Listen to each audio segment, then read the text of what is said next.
Halo teman-teman, uus kamu kita di sini. Maaf openingnya biasa aja. Hmm, dan kali ini gue akan ngebahas sepeda yang membuat gue menjadi baik-baik saja. Selama 2 tahun gue ngalamin pencarian ke diri gue lagi yang dulu gitu. Jadi kayak sebelum gue masuk ke stand up, gue tuh atlet, gue tiap hari tuh olahraga, sampai masuk draftnya Bandung Utama juga, tapi nggak gue ambil. Tiba-tiba setelah 10 tahun berkarir, yang gue pengen itu bukan kayak pembuktian, kayak special show 10 tahun gitu. Daya jelajah gue tuh agak lumayan ekstrim gitu.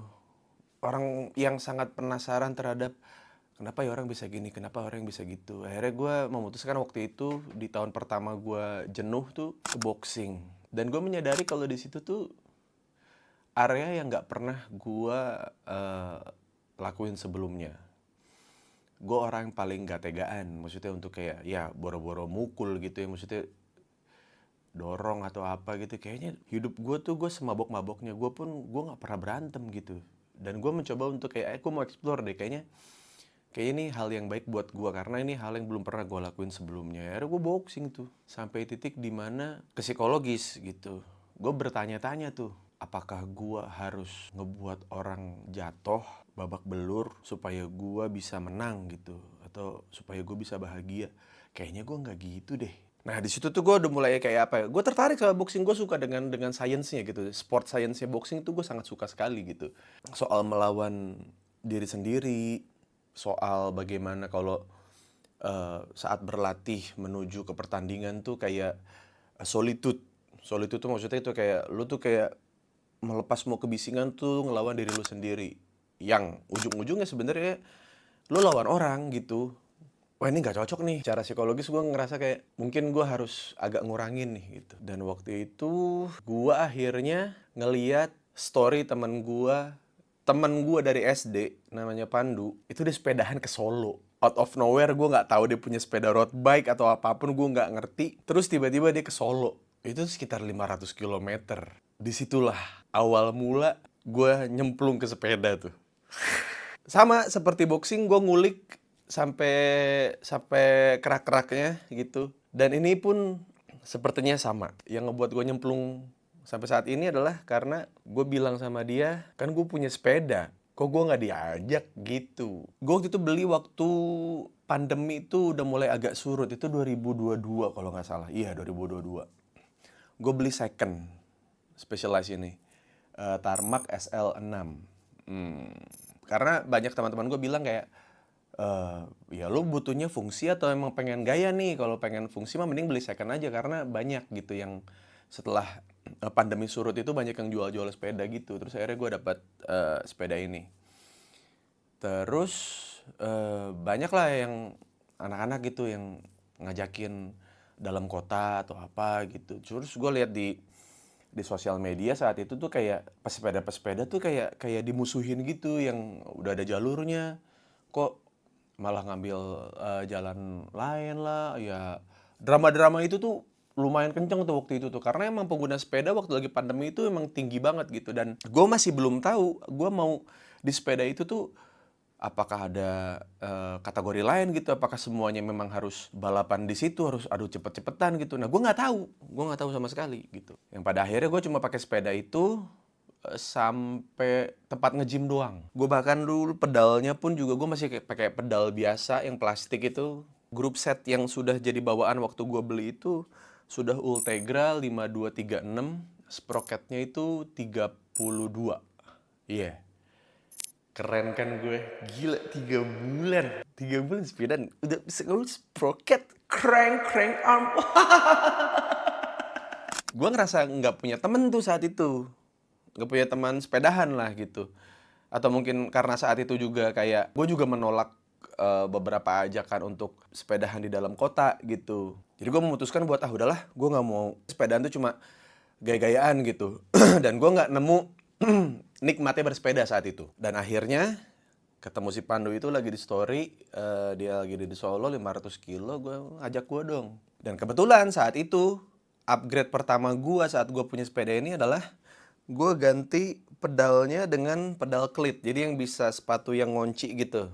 Itu gue beli yang specialized juga karena nggak ya di matchingin aja, ngerti kan sih, maksudnya kayak orang nggak tahu apa-apa gitu, terus gue juga nggak nanya-nanya apa-apa gitu, terus kayak ya udahlah yang merek sama aja, specialized juga gitu. Terus awalnya coffee ride doang lah, coffee ride doang. Terus gue ngerasa kok ini sepeda gue beli lumayan lah waktu itu, terus kayak kok nggak nyaman ya, kok punggung gue sakit, gue bilang gitu, kok tangan gue kebas, selangkangan gue perih gitu, apa yang salah ya? Muncullah jajan kedua, Bike Fitting. Mereka tuh ngefittingin sepeda gue tuh yang agresif. Agresif itu yang kayaknya yang nunduk banget gitu, yang kayak orang balap gitu. Berapa kali nyobain, dan yang ngebuat gue jadi sering sepedaan adalah awalnya ya, yang gue setiap sepedaan tuh kayak 50, 60, 70 gitu di awal-awal tuh. Itu untuk ngetes bike fittingannya works atau tidak. Kan bangsat. Maksud gue, biasanya kan lo beli barang ya udah bisa langsung lu pakai, langsung enak gitu. Nah, bike fitting itu tidak seperti itu. Jadi kayak bahkan ada omongan-omongan dari teman-teman gue yang udah lama sepedahan bilangnya kayak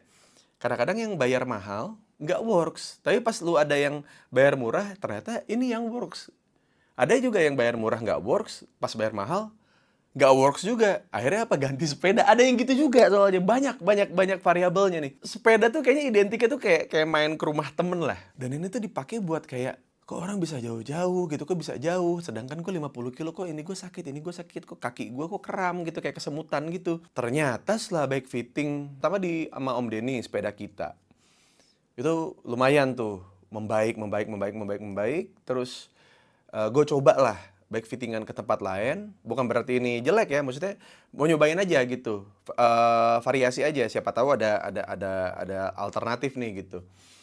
Gue ke Masugi, dia atlet downhill, sekarang jadi atlet enduro. Habis itu gue fitting lagi terakhir itu sama Charlie Bike. Itu panjang tuh perjalanannya. Tiap kali fitting itu tuh pasti nyoba jauh dulu. Nyoba 60, nyoba 70. Yang pada akhirnya gue memberanikan diri buat ke Bogor. Nah, di Bogor itu tuh udah kebukti banget tuh. Kayak, wah ini salah nih. Gue bike fitting lagi, Pandu ngajakin gue ke Citorek. Itu dengan grup set gue yang gue dulu nggak tahu gue kayak berat badan itu mempengaruhi lu di tanjakan, atau grup set itu bisa ngebantu lu ketika lu lagi nanjak, nggak tahu sama sekali gue. Cuman saat itu memang gue lagi nggak bisa ke Citorek dia. Silakan googling sendiri lah Citorek seperti apa ya itunya, jalurnya. Tapi itu mengerikan sekali, itu banyak orang latihan buat riding jauh tuh latihannya di situ lah intinya. Gak ikut gue, ternyata minggu depannya itu pas lagi di bulan puasa, mereka ngajakin gue 200 kilo, 250 kilo bikin love. Gue ikut dengan setelan yang belum diapa-apain, gue gak ngerti elevation gain tuh, tanjakan seperti apa itu. Jadi kayak gue 200 kilo, rencananya sahur tuh udah di rumah, ternyata banyak pit stop tuh, sholat maghrib, sholat isya, taraweh, sholat subuh, sahur.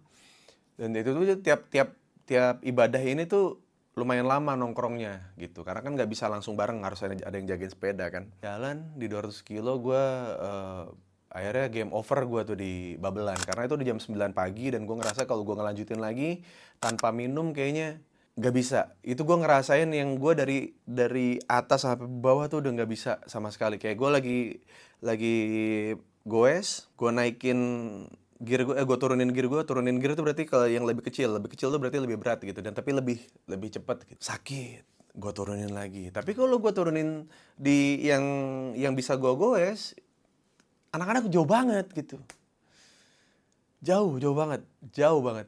Terus kayak udah deh, gue di Babelan tuh yang anak-anak Bekasi, shout out buat teman-teman Bekasi, itu tuh gersang anjing, itu apa bercandaannya tuh kayak gila ya, bulan Ramadan ini tuh benar-benar bulan penuh berkah. Saking berkahnya tuh kayaknya di Babelan tuh tiap orang tuh dikasih matahari satu gitu di depan palanya, panas banget anjing. Kacau itu. Akhirnya gue pulang naik. Itu tuh pertama kalinya gue loading ya. Gue pertama kali itu gue loading karena udah nggak kuat banget tuh gue. Udah, gue posting dan nggak tahu kenapa. Gue cuma sharing aja, maksudnya gue kan itu ya bulan pertama gue sepedahan gitu, langsung 200 kilo. Bahkan fondo tuh 100 kilo ya. Fondo aja gue belum, tau-tau 200 gitu. Sepeda gue ditabrak dari belakang sama megabyte.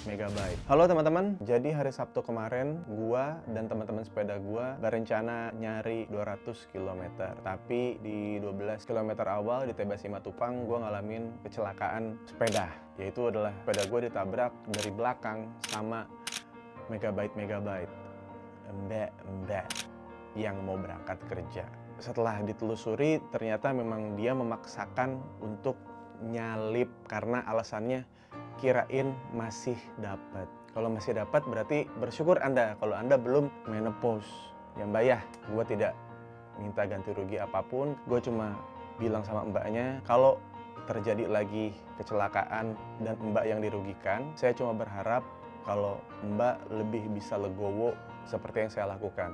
Dan ketika legowo, saya rasa di situ kita berdua sudah impas. Dan saya bilang sama mbaknya, makasih loh mbak, dengan kejadian kayak gini saya jadi sulit mendapatkan izin ketika mau bersepeda gitu. Tapi setelah saya menggunakan Fum X Uus Green Grape Soda dengan rasa anggur hijau yang otentik dan rasa soda yang menyegarkan serta rasa dingin yang dingin, saya kembali segar beraktivitas dan luka-luka saya pun berangsur membaik. Ora umum.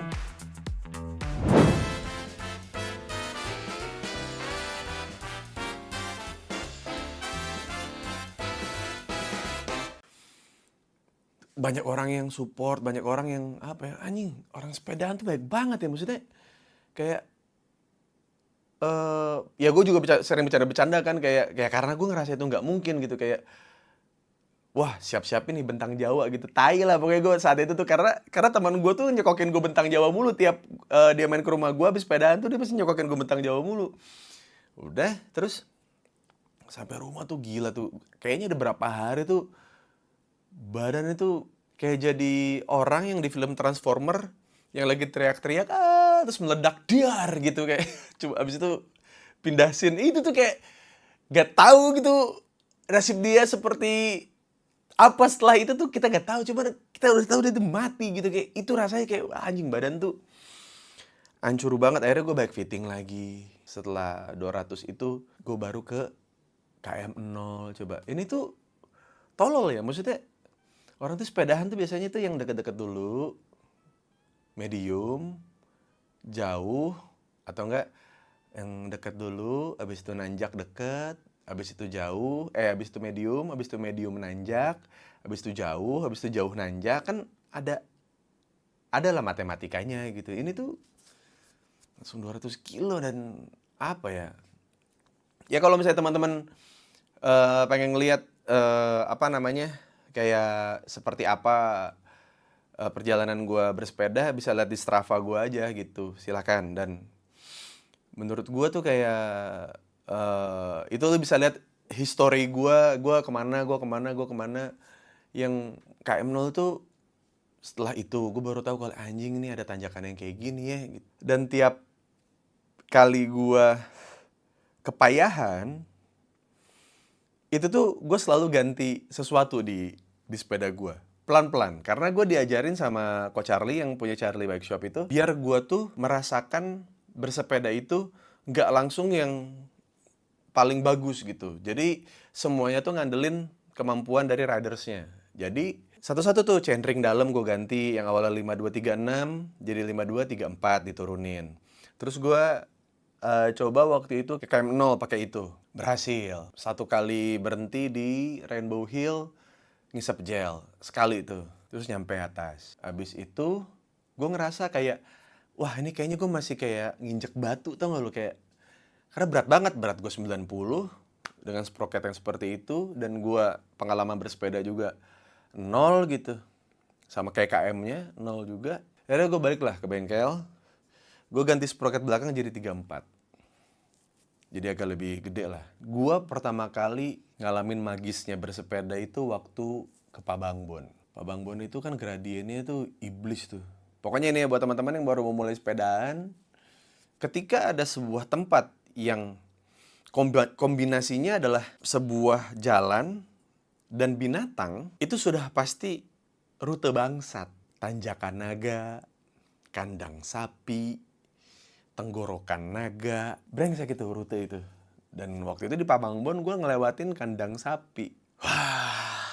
Itu gue riding dari pagi jam 6 jam 7 deh kayaknya. Iya, jam 6 jam 7 nyampe bawah Pamangbon itu jam 10. Mulai nanjak tuh jam 10 pagi ya. Sampai puncak Pamangbon itu jam berapa? Jam 3 apa jam 4? Habis itu jam 2 apa jam 3 gitu. Terus nembus lagi ke Cisalada masih naik lagi. Wah, itu gue ngalamin yang selama ini gue tonton di dokumenter orang-orang ultra. Mas Adipati Bob juga kan pernah tuh yang ada momen yang dia lagi capek, terus dia nunduk, terus dia emosional, terus ya nangis, ya apa, perasaannya semua keluar. Dan gue ngalamin magic itu tuh di Pamangbon, men. Sebagai orang yang harus pura-pura kuat karena gue anak pertama, terus juga gue jadi kepala rumah tangga gitu, dan gue harus melindungi istri dan anak gue, tapi gue juga harus ngasih mereka kebebasan. Tapi orang terlalu bebas dengan keluarga gue gitu. Terus kayak hal-hal yang mungkin selama ini gue ya nggak apa-apa gitu. Orang-orang yang dulu ngehina anak gue kayak gimana yang gue anggap udah clear ya di hati gue, ternyata tuh anjing itu nongol gitu. Kayak perasaan gue ke anak gue, ke istri gue, semuanya keluar. Itu kondisinya gue di tengah-tengah apa ya, ladang sawah kali ya. Nggak ada penerangan sama sekali, lampu tuh cuma dari sepeda gue doang. Bidon kosong, tanjakan masih ada tuh jam 9 malam, gue inget banget. Nah, teman gue tuh si Pandu tuh nungguin tuh di situ. Dan buat teman-teman yang baru mulai sepedahan terus diajak ke rute-rute yang aneh tuh, siap-siap ya, karena semua pesepeda itu pembohong. Tanjakan terakhir. Abis ini turunan kok gitu. Turunan Dajjal bangsat. Pembohong Anda. Itu tuh banyak. Nah, karena gue baru tahu di situ kayak itu tuh ngetes limit gue, itu ngetes kondisi gue yang sebenarnya apa kayak gimana. Gue nggak ngerti sih. Cuman ternyata gue tuh orang yang paling nggak suka dibohongin gitu. Gue tuh paling nggak suka itu kondisi lagi capek banget ya itu. Gue nggak ngerti lagi deh. Gue sotoy aja waktu itu karena gue tanda kutip saat itu ikut trip itu juga dengan mindset latihan. Jadi gue pakai saddleback dan mau nginep juga kan. Jadi gue pakai saddleback penuh dan tidak dilipat-lipat seperti anak-anak camping. Anak-anak camping kan dibuat kecil-kecil gitu tuh biar agak compact dan enteng gitu. Enggak, gue tuh asal masukin aja. Jadi kayak berat banget. Terus ada di titik itu, gue nggak tahu ya, mungkin teman-teman yang sudah pernah sepedahan pernah ngalamin itu kayak mental breakdown, tapi break dance gitu. Jadi yang happy keluar, yang sedih keluar, dan gak tahu kenapa energi gue balik gitu. Gue masih bisa nanjak berapa tanjakan gitu saat itu tuh, setelah gue curhat sama Pandu. Anjing, si Pandu juga jadi ikutan nangis juga gitu, kayak wah brengsek sih nih. Ntar ya kita bakal ngobrol sama Pandu nanti ya, karena dia juga keterima Bentang Jawa di tahun 2025. Gue tuh pernah nyangkut nonton namanya Visi Adventure. Visi itu vegan cyclist. Visi Adventure itu dia tuh pernah ada konten dia dari Kanada ke Meksiko atau apa, pokoknya dia di pinggir luar negara lah gitu, sepedahan. Nah itu tuh dia tuh ngomong tuh ngalor ngidul gitu, dan gue langsung relate gitu. Apakah semua ultra cyclist ketika ada di posisi sudah lelah, tidak ada energi, tidak ada hiburan, ya lu masih harus nyampe checkpoint sebelum gelap gitu. Kalaupun udah keburu gelap pun ya lu harus terabas karena ini soal keselamatan lu juga gitu. Lu harus ada energi buat terus sampai checkpoint gitu, sampai penginapan gitu. Kayak wah, itu sih yang mana yang sebenarnya belum bisa gue maafin, yang mana yang sebenarnya gue kangen banget, yang sebenarnya gue cinta banget, yang mana gue benci banget. Anjing, semuanya keluar. Wah, gue cuma bisa bilang sama Pandu kayak, Pan, thank you banget, Pan. Dan masing-masing mereka tuh punya cerita itu gitu. Saat lagi putus asa gitu, ada jalan gitu. Yang literally ada jalan gitu. Maksudnya ada jalan gitu. Kayak aduh, putus asa tuh jalannya ada. Lo tinggal Lu mau goes atau enggak gitu, lu mau maju atau enggak, anjing ya.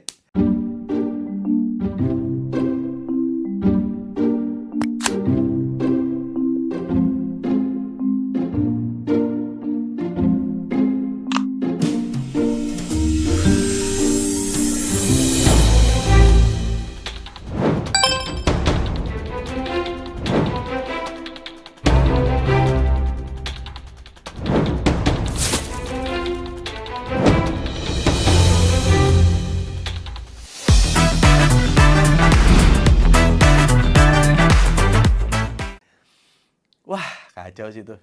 Gue ketemu teman-teman yang dari awal tuh bilang gitu, jangan lihat orang. Jangan lihat orang. Jangan lihat orang nanjak enak, gampang, terus lo mau ngikutin pace-nya dia gitu. Gue berat 60. Gue pakai road bike besi nih, beratnya sekitar 12 sampai 15 kilo dia bilang. Gua sama sepeda gua aja itu lebih ringan daripada lu tanpa sepeda gitu. Jadi jangan ngikutin yang lain, dan di sepeda itu berat badan itu sangat berpengaruh gitu. Jadi udah, kita masih bakal nungguin. Ini pasti anak-anak di tiap tanjakan ini pasti ada yang nunggu satu gitu. Yang sebenarnya mereka ngerekam gua sedang mendorong. Itu anjing emang. Itu kekuatan kamera tuh bangsat sih. Kadang ada beberapa tanjakan yang sebenarnya gua udah gak kuat, tapi kayak udahlah. Mumpung direkam gitu, gue coba buat puterin kaki gue gitu. Ya kayak ya lagi-lagi kayak hidup kan gitu, kayak semua orang itu bisa ngomong dengan gampang untuk bilang kayak masing-masing orang tuh ada speednya masing-masing gitu. Ada yang udah nyampe, ada yang belum gitu, dan kita mah hidup sesuai dengan pace kita aja gitu.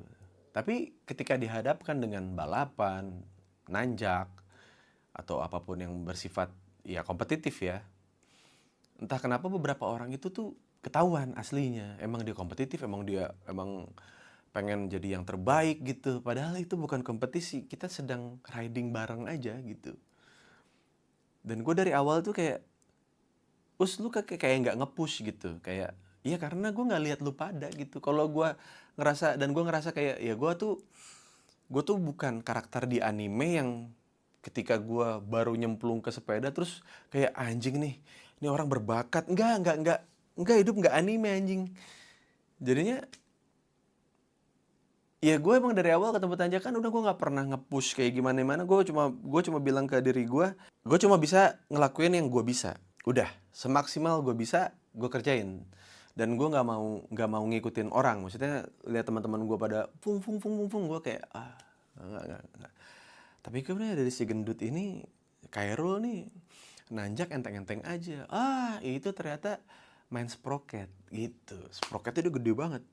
Itu buat MTB. Aduh, gua nggak tahu tuh soal itu. Nah itu kan kita nggak tahu kan, maksudnya kalau buat orang yang sering olahraga gitu kayak gua gitu, ngelihat yang secara tubuh tidak fit gitu, tidak proporsional, tapi ternyata di beberapa segmen tanjakan dia kok sepertinya bisa. Antara dua, emang dia sering sepedahan atau enggak memang sprocketnya mumpuni gitu untuk dia berwisata gitu, sprocket wisata lah.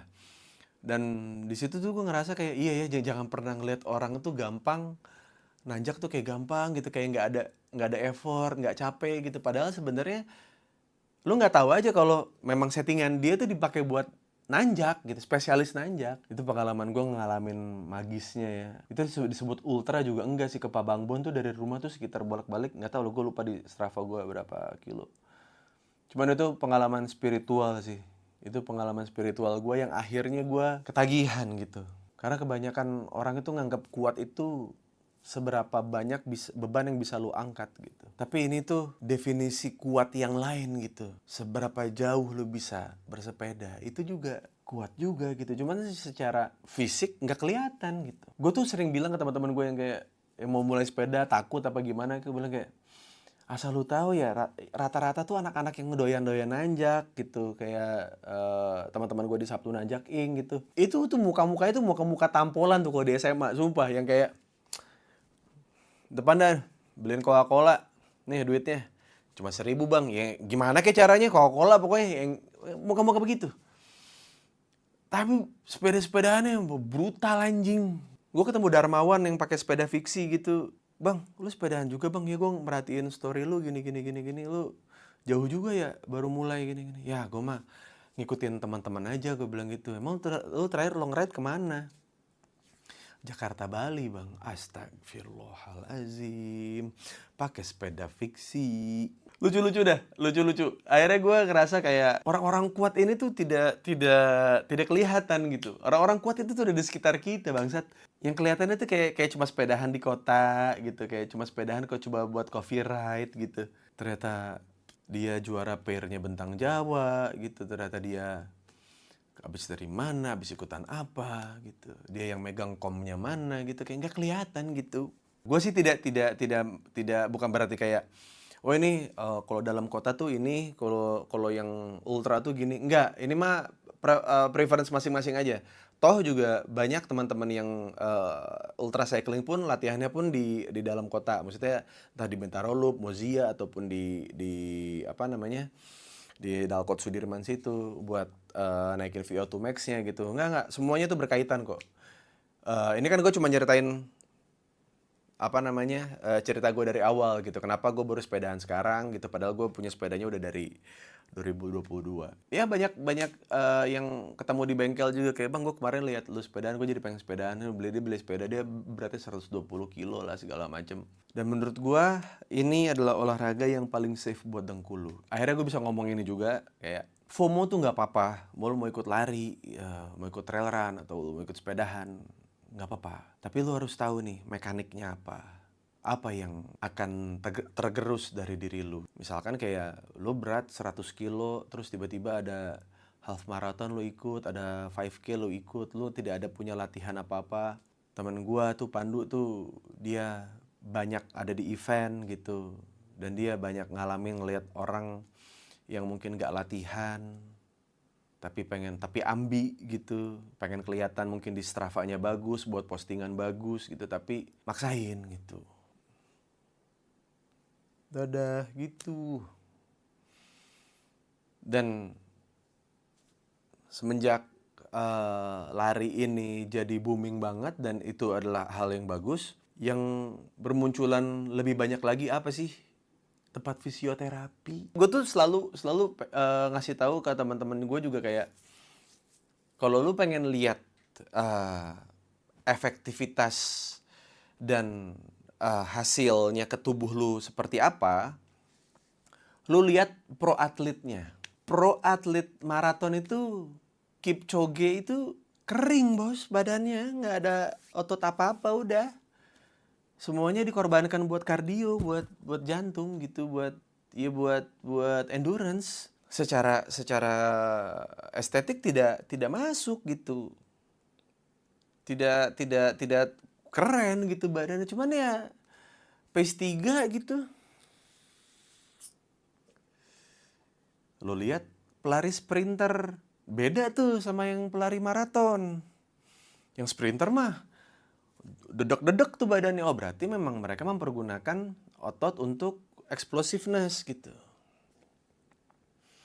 Dan gue sebenarnya menyarankan buat teman-teman yang overweight buat sepedahan. Karena impact ke dengkulnya itu berbeda gitu. Dengan lu lari. Lari itu sudah pasti akan neken semuanya. Itu tumpuan lu di sini. Kalau lu nggak tahu cara aktivasi otot lu nggak tahu, lu nggak strength training, terus lu dengan berat 80-90 kilo lu coba buat gaspol gitu, itu kan impactnya akan di nantinya gitu, bukan di sekarang gitu. Tapi banyak yang akhirnya berhenti karena setelah berlari itu kayak sakit di dengkul, di ankle gitu. Terus juga kemarin gue baru kenalan juga sama teman baru sepedahan juga, baru operasi ACL gara-gara trail run gitu. Trail run kan itu ekstrim banget gitu. Itu apa ya? Itu dibutuhkan genetika yang bagus, berat badan yang cocok gitu. Kalau badannya gede-gede terus kayak ngerasa kayak, kok di trail run gue kayak kurang ini ya, kurang gimana gitu. Mungkin ada di luar sana ya yang trail run dengan badan besar dan segala macam. Mungkin memang sudah talented gitu, kayak Gary Young gitu. Memang sudah berbakat aja gitu. Memang buat orang-orang mortal biasa kayak gua gitu, gua harus banyak yang dipikirin gitu. Jangan sampai ini modalnya untuk olahraga ini memang murah. Di situ gue terpukul. Gue nggak berniat ngegocek teman-teman semuanya di konten kemarin karena semua hal yang gue omongin itu real. Tapi balik lagi ke sepeda ya, gue tuh sepedaan selama 3 bulan ini tuh udah cukup jauh dan ternyata gue sangat suka long ride, riding yang jauh tuh gue suka banget. Dan ternyata sepedaan long ride dengan kehidupan nyata tuh berdekatan banget teman-teman. Jadi untuk lo melewati perjalanan jauh, lo tuh harus siap dengan tanjakan. Ibaratnya di kehidupan nyata, lo harus siap dengan masalah-masalah itu. Itu sangat menyulitkan, itu sangat melelahkan. Yang kadang-kadang gue ngerasa sepedaan itu bengongnya ya di jalan itu kerasa banget karena kita speednya kan nggak terlalu cepet ya. Jadi lihat kanan kiri itu semuanya tuh awas gitu, semuanya tuh masuk. Gue pernah lihat Space for Rent. Wah, luar angkasa disewakan nih. Terus gue bilang, dalam hati gue, ya manusia tuh bisa sampai keluar angkasa gitu, bisa explore ke sana, lihat planet-planet lain. Tapi kedalaman laut masih tanda tanya, masih misteri gitu. Apakah manusia lebih siap menghadapi kehampaan dibanding menghadapi kedalaman? Wah, di situ gue terpukul.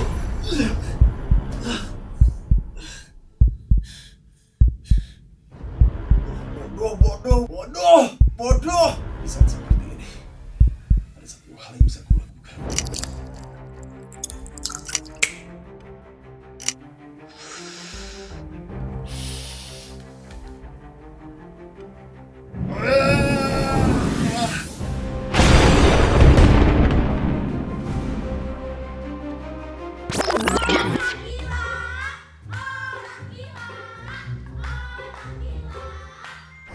Rasa anggur hijau yang otentik, soda yang menyegarkan, dan dingin yang dingin.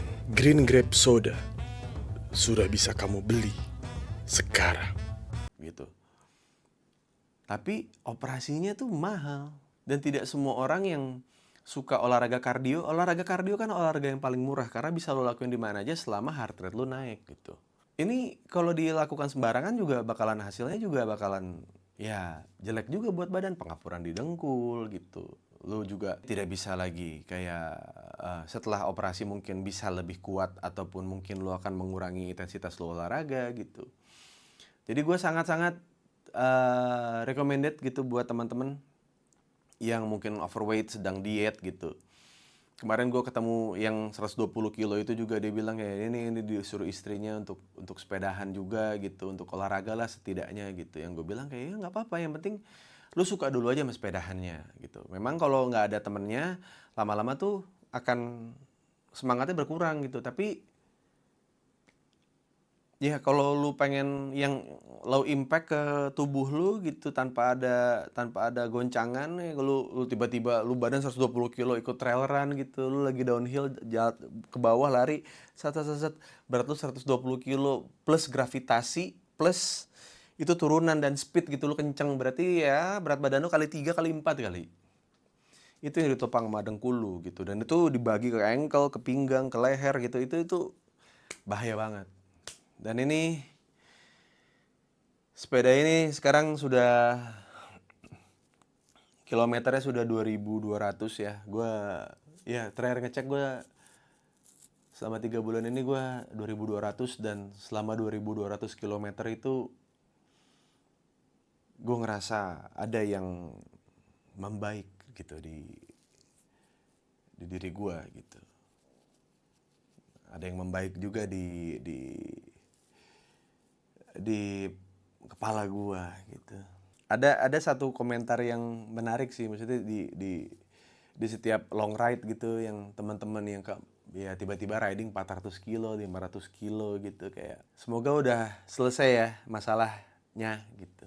Damn, itu tuh kayak agak susah gitu untuk lu bergerak jauh dan melelahkan, dan lu butuh modal yang mahal karena bersepeda itu jauh lebih mahal dibanding lu naik motor ketika jalan ya.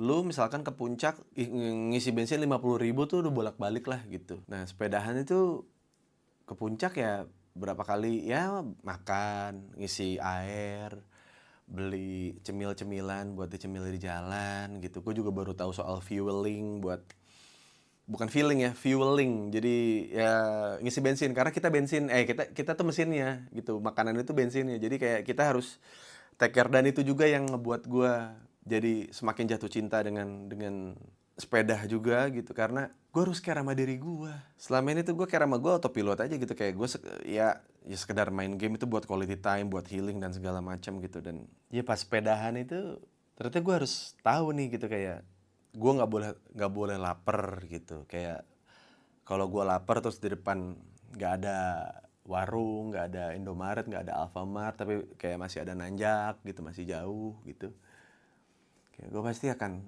halusinasi gitu, ya halu lah gitu. Terus kayak gue ngebong gitu, ngebong tuh bahasanya tuh kayak ya nggak, udah habis tenaganya gitu, nggak bisa apa-apa lagi, cuma bisa dorong gitu. Anjing, gue harus care sama diri gue anjing gitu. Gimana caranya untuk jauh itu? Jadi ya lagi-lagi seperti kehidupan gitu, kalau lu pengen jauh ya lu rawat diri lu. Damn. Wah.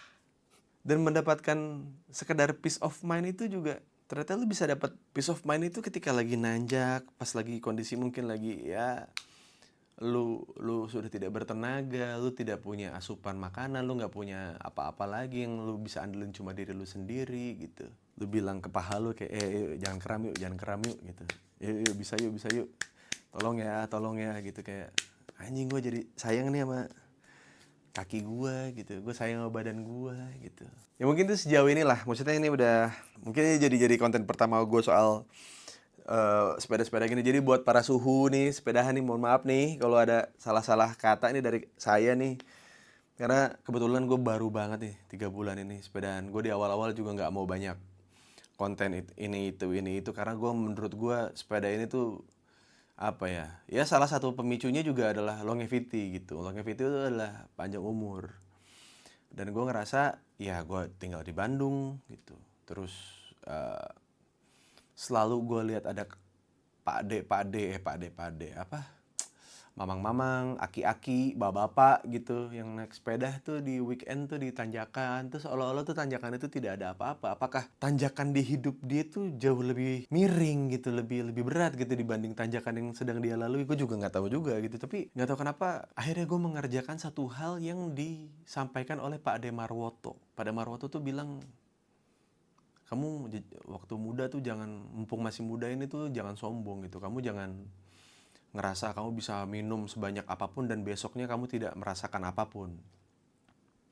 Saya ini dari umur 30 tahun tuh, apapun yang terjadi,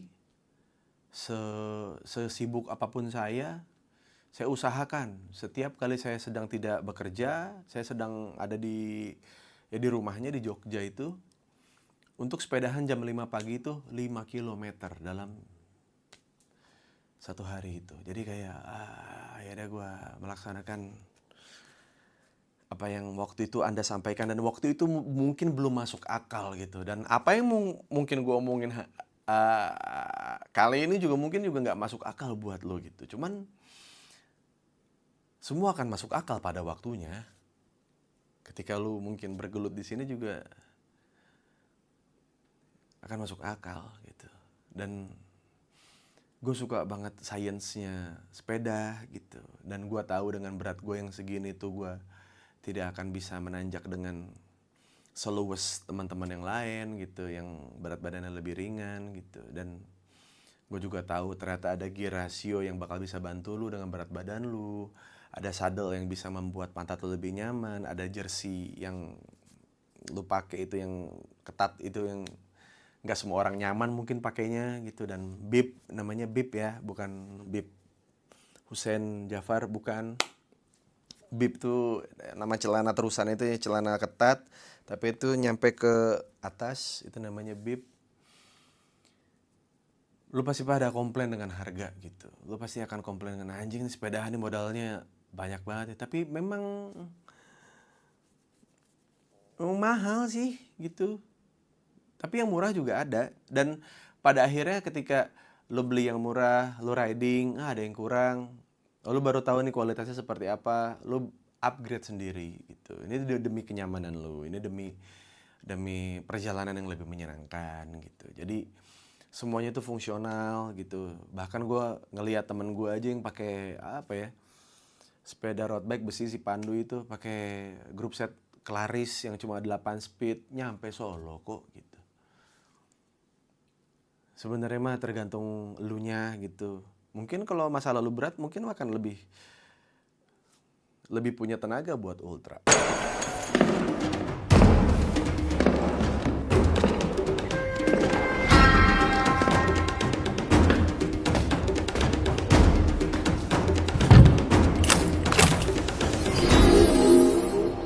Apakah ini sumber kekuatan yang selama ini aku cari?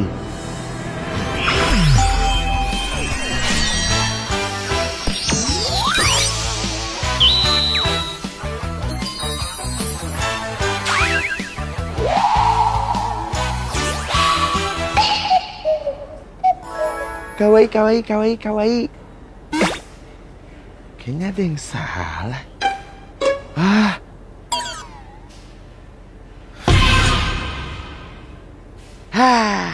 Ini baru bener. Hihi.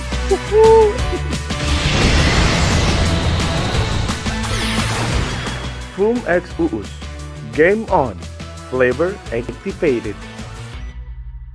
Mungkin lu harus punya masalah yang gitu besar sampai lu harus goes begitu jauh. Gue juga nggak ngerti juga sih matematikanya seperti apa. Cuman thank you banget nih teman-teman yang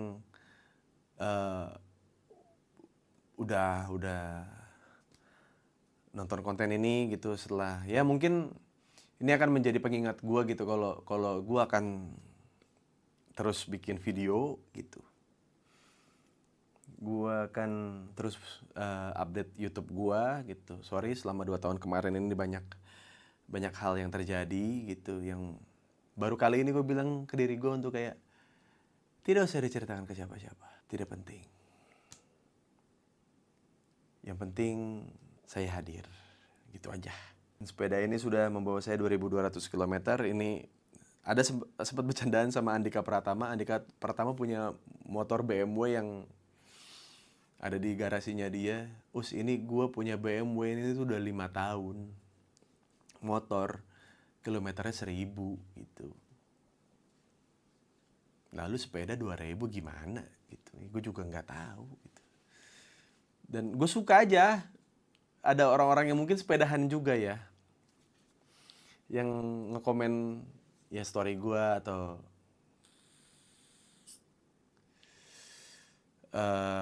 postingan gue gitu kayak, berat banget nih bang sampai sejauh ini gitu. Tapi semoga kelar ya gitu, kayak anjing ini pasti pesepeda juga tuh. Maksudnya orang atau enggak orang yang mungkin menyalurkan hobinya juga di yang hal-hal yang ekstrim dan menyakitkan gitu. Karena ini tuh sebenarnya sepedaan tuh nggak hahi sebenarnya. Kalau lu mau jauh ya lu harus ketemu tanjakan gitu. Lu kalau mau jauh ya lu harus berani ngadepin downhill gitu yang curam gitu.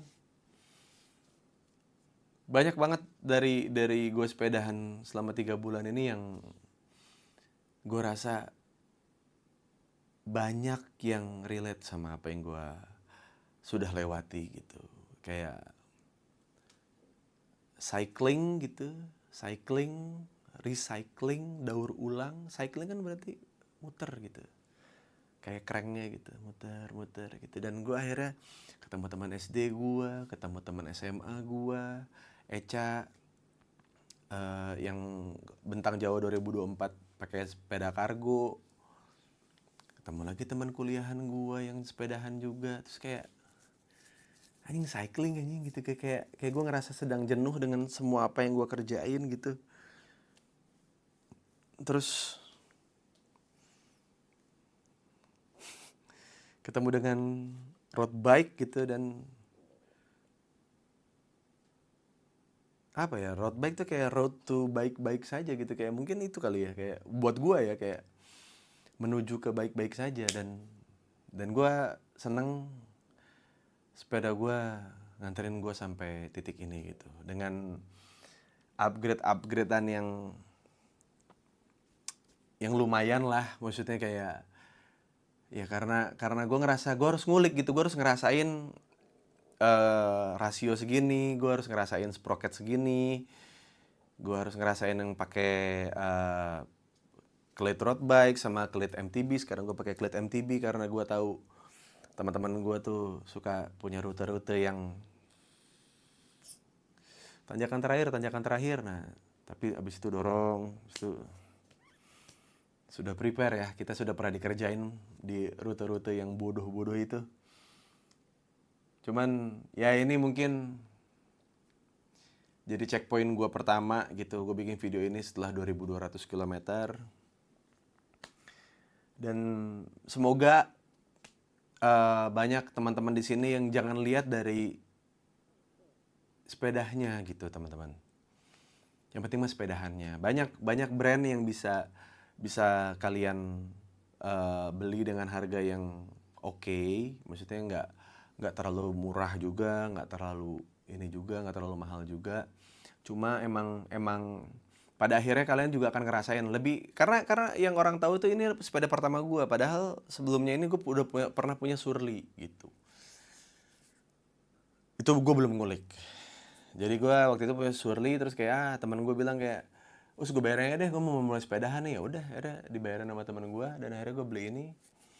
Dan ini akan menjadi, gue nggak tahu ini kan gue pakai ini pakai ini terus karena sebenarnya nih ukurannya itu downsize gue harusnya pakai yang lebih gede 1-2 ukuran lah dibanding ini. Jadi gue sejauh ini aja gue memaksimalkan apa yang gue bisa pakai stem nanjak gitu, biar bisa lebih nyaman kalau buat jauh gitu. Kayak gue beli top tube karena ya buat naruh handphone lah apalah gitu, dan bukan pengen kelihatan kayak orang ultra apa gimana ya, cuman emang ternyata ada kenyamanan tersendiri gitu kalau ada mana kadang-kadang dulu gue punya bib tuh yang celana ketatnya itu tuh nggak ada kantongnya kan, jadi kayak gue pakai jersey yang ketat itu juga kayaknya ngapain ya orang gue kayaknya sepedahannya sore gitu atau nggak siang gitu, nggak pernah yang sepedaan pagi, jadi kayak gue pakai kaos atasnya. Jadi gue ini ngerasa ini top-topnya sangat-sangat berguna sekali gitu ya. Oke lah teman-teman, itulah cerita bersepeda saya. Banyak lah perjalanan-perjalanan yang tidak diniatkan spiritual, tapi ternyata spiritual. Gue nggak ngerti, tidak ada triggernya, tidak ada apa, cuman kayak itu muncul secara natural aja gitu. Dan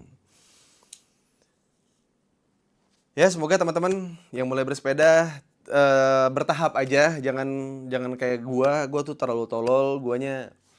Gue juga terlalu iya aja. Gue juga nggak tahu kapasitas diri gue sampai mana tuh waktu itu. Gue nggak ngerti. Gue cuma punya modal.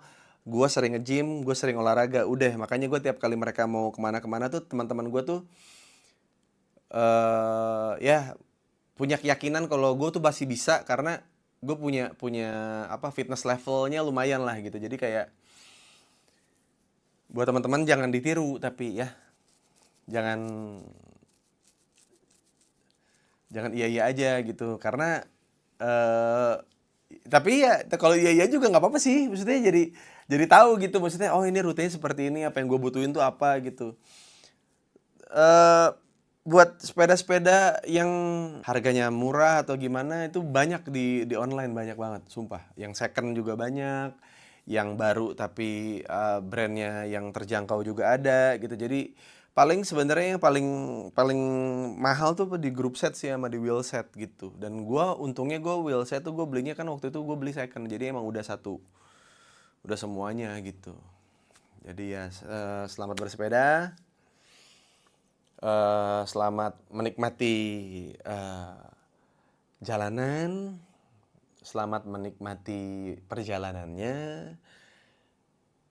pertemanannya,